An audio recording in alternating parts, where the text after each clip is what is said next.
Hey there, it's Matt Moran, and today I'm going to talk a little bit about some of the elements I'm adding to everyday lives. And the reason I'm covering it is it's something I've always looked for when I look at um, how songs are broken down and how you get a more kind of professional and nuanced sound. So I'll make the first disclaimer. I had no real interest in producing my own music or doing much more than writing the songs and playing rhythm guitar. But um, as we got into lockdown, it just became easier for me to start to play a lot more with that. And also, after recording my daughter, I enjoyed the recording process much more. So it kind of taught me to enjoy it, right? And it's a little bit geeky and in the weeds sometimes. By no means do I claim to be somebody like a Rick Beato or Greg Scott from Cush Audio, but I listen to those guys a lot. But one of the things that I've always found interesting and I've searched for is how to add kind of nuanced sounds to your tracks. And certainly that can be done with percussion or guitar parts that kind of sit in the background or other sounds. And one of the things I really listen for when I'm listening to music is what elements are they bringing in? It could be a little slide of a sound that I'll hear, maybe two or three notes on a slide guitar, for instance. Um, Might be a pedal still, which I don't have, but whatever it is, there's elements that they add in just by adding slight nuanced sounds, and I've wanted to build this track to make it sound a little more professional and put together. And so as we came into the second verse, the first thing I did is I added the shaker. So I'm going to kind of play the track. Now I'll have it isolated so you can also hear it and see it in Reaper as it sounds, and by removing the sound and bringing it back in. So the first thing was shaker, which by the way is extraordinarily difficult to play. Honestly, you have to practice it. Just keeping that nice even beat. It actually takes work. You wouldn't have thought, right? But I'm going to show you the section of the track. It's coming out of the chorus and into the second verse. And as it stands now, I have muted the tracks with the shaker and the additional guitar parts that I did. I also did, and I'll show you the guitar parts. I also did those I added the guitar part for the chorus as well. That's also muted. But let's just kind of listen to what it is right now.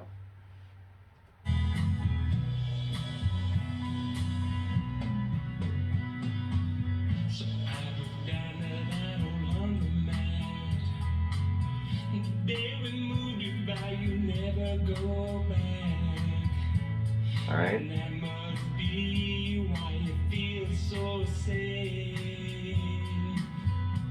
So it's just an A, E, A, E, A, E to a B, right? A.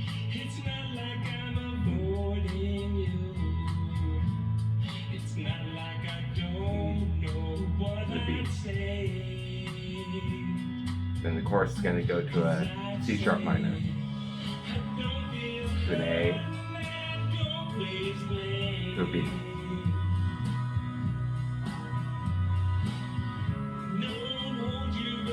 I've double tracked the vocals, kind of need to mix that in a little bit better.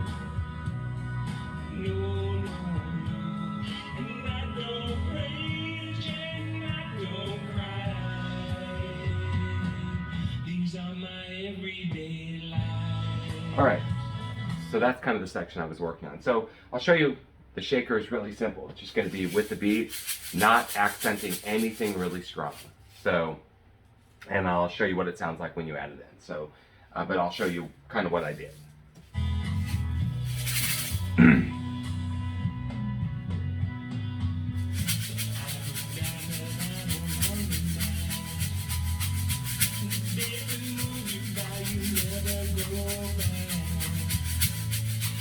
All right. So we did that, and I'm going to show you what that does in the mix. I'm going to cut away so that you can actually hear it and see it as it comes in, and then we'll come back. And so let's take a look at the shaker first. I'm going to unmute it and just solo it. Just kind of hear what I'm doing.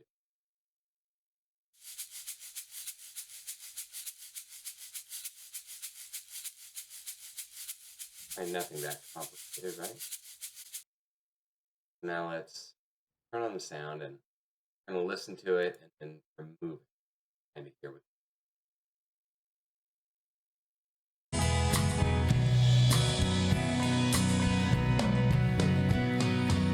So I drove down to that old laundromat. The day we moved you by, you never go back. And that must be why you feel so safe. Bring it up in the mix a little bit. It's not like I planned this whole thing through. It's not like I'm avoiding you. It's not like I don't know what I'd say. 'Cause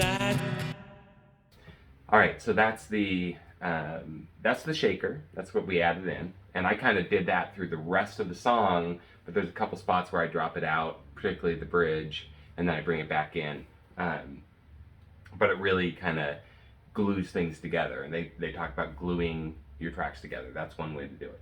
Then the next thing is I wanted to add some other tonal elements that weren't just strumming chords. I wasn't looking at playing any kind of lead stuff. So I'll show you kind of what I did. So I've got my telly plugged in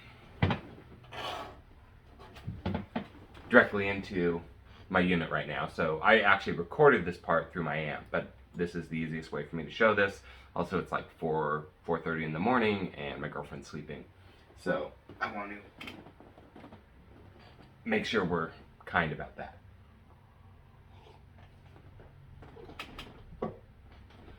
Also, plugging in directly to my interface lets me just play around with things just in my headphones as I figure out parts. Then I might figure those out and later record them after I've worked them out on the with the amplifier. So let me turn this up. All right.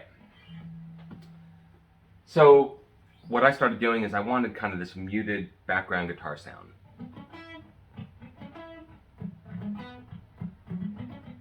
So that's kind of what I came up with as a little riff, right? Just it's literally just over the A. I'm just doing, and then over the E, I'm doing this.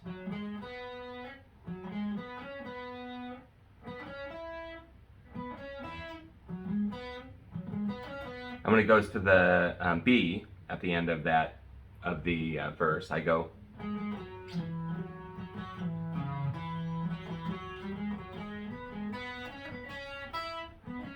And then it starts right back into it again because I go through that section of chords twice in the verse.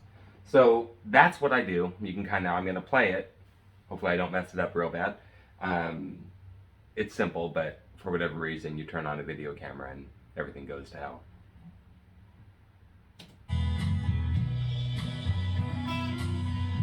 So here's kind of what we did.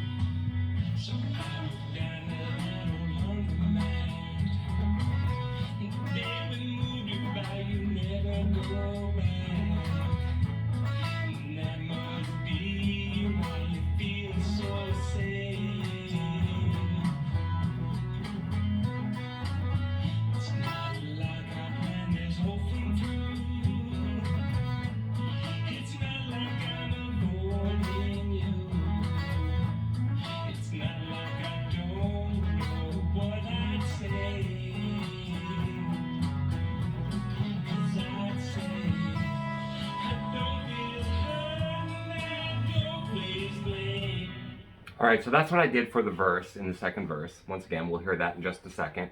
And then all I really did on the chorus to add a little something to it was this distorted guitar. I'm running through a blues driver and a little chorus pedal that somebody let me use, and I've tried to return it and they keep telling me to keep it. But so all I'm really doing are the same chords that I'm playing. I'm just going to do a C sharp minor. But I'm going to come up from the bottom, and I'm really only worried about 2 or 3 strings, even though I'm kind of forming almost the entire chord. Right?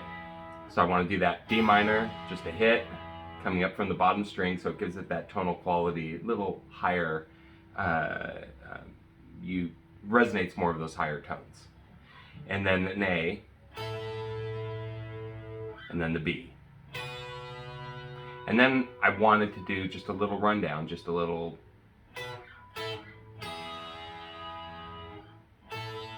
But the second time through, I then add this second note in the scale, just to give it a little more kind of a suspend. Then back to the C sharp minor,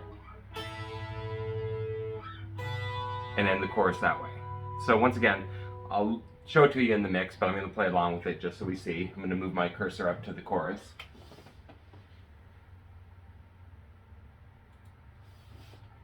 Here we go.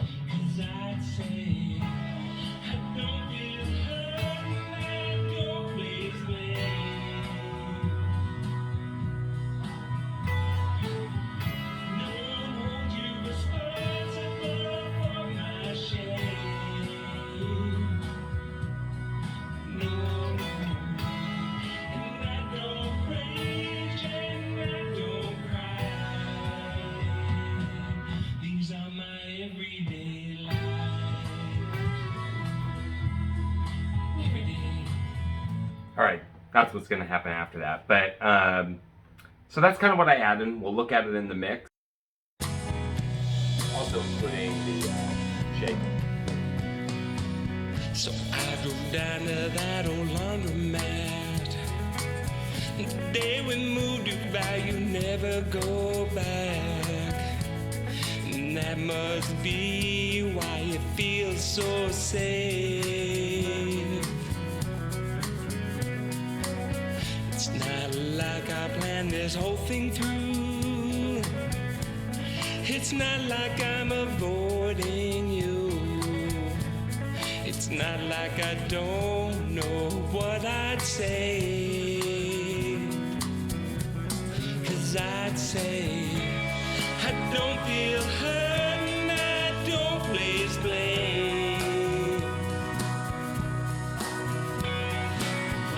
Don't hold you responsible for my shame. No, no, no. And I don't rage and I don't cry. These are my everyday lives. And you can kind of hear what it sounds like. I think it adds a nice tonal quality, and if you're looking to augment your music, might be something to try. Just, you don't have to overplay. That's the biggest thing. I was watching a video of John Mayer, one of his guitar lessons, some time ago, and the one thing that I thought was interesting, he was just doing a simple kind of blues pentatonic over some chords, and he never left kind of that first box. And the one thing he kept saying is, give yourself space. You don't have to be playing the whole time, and just pick a few notes, play, hold the note. Silence is also playing. And one of the things he said is, don't get impatient. You don't have to add anything here. Then he added a little phrase, then he paused again. And I thought that was a really powerful lesson. So hopefully you find it interesting. You know, if you did, love to hear from you in the comments. Hopefully we'll have Everyday Lives done. I was supposed to have it done several weeks ago. Keep getting sidetracked with new songs and just really not focusing on it. Didn't know what I wanted to do with it, but now over the last couple days I feel like I've made a bunch of progress. I redid my bass line in it, kind of double tracked vocals for the chorus, redid all the vocal parts, and then have some new backing vocals that I've done. And hopefully I'll get my daughter to sing on it as well before we're all done. I'm going to send her the track. She can record stuff at her house, and we'll kind of tack that in. Once again, if you enjoyed this, let me know. Love to hear from you. Thanks. Appreciate you tuning in. So I drove down to that old laundromat. The day we moved you by, you never go back. And that must be why you feel so safe. It's not like I planned this whole thing through. It's not like I'm avoiding you. It's It's not like I don't know what I'd say, 'cause I'd say I don't feel hurt and I don't place blame. Don't hold you responsible for my shame. No, no, no. And I don't rage and I don't cry. These are my everyday lives. My everyday, my everyday.